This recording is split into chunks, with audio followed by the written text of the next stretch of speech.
प्रतीक्षा समाधान पाटील यांचा विवाह वयाच्या 24व्या वर्षी यावल वन विभागातील वन अधिकारी समाधान पाटील यांच्याशी झाला होता. ते जळगाव येथील वास्तव्यास होते. सुरुवातीला जिभेला फोड आल्यानंतर प्रतीक्षा यांनी त्याच्यावर उपचार केले. 3 महिने उपचार सुरूच होते. मात्र यानंतर जिभेला गाठ झाली. तपासणी दरम्यान गाठ कर्करोगाची असल्याचे निदान झाल्याने अवघे कुटुंब सुन्न झाले. जीवघेण्या आजारालाही त्या सामोरे गेल्या. 20 दिवसांपूर्वी त्यांच्यावर शस्त्रक्रिया झाली. त्यात त्यांची जीभ काढण्यात आली. त्यांचे वजन 10 किलोने कमी झाले. आपल्याला आता बोलता येणार नाही याचे दुःखही त्यांनी आपल्या पोस्टमध्ये व्यक्त केले आहे.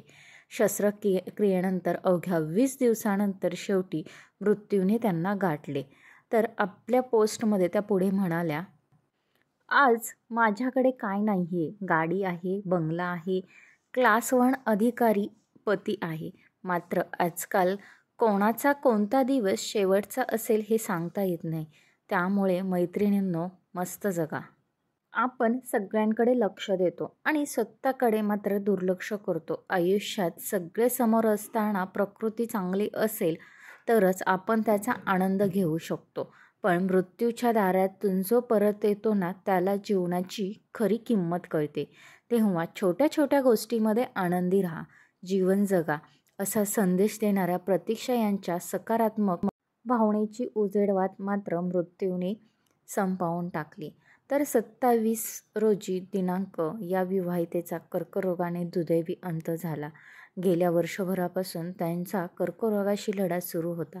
वडील मनोज आत्माराम पाटील हे पतसंस्थेचे माजी अध्यक्ष होते. तर प्रतीक्षा यांचे शिक्षण MA DED होते.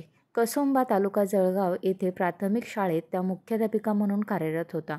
मृत्यूपूर्वी महिलांना उद्देशून लिहिलेली त्यांची ही पोस्ट, भावनिक पोस्ट जिल्ह्यात सर्वत्र व्हायरल झाली.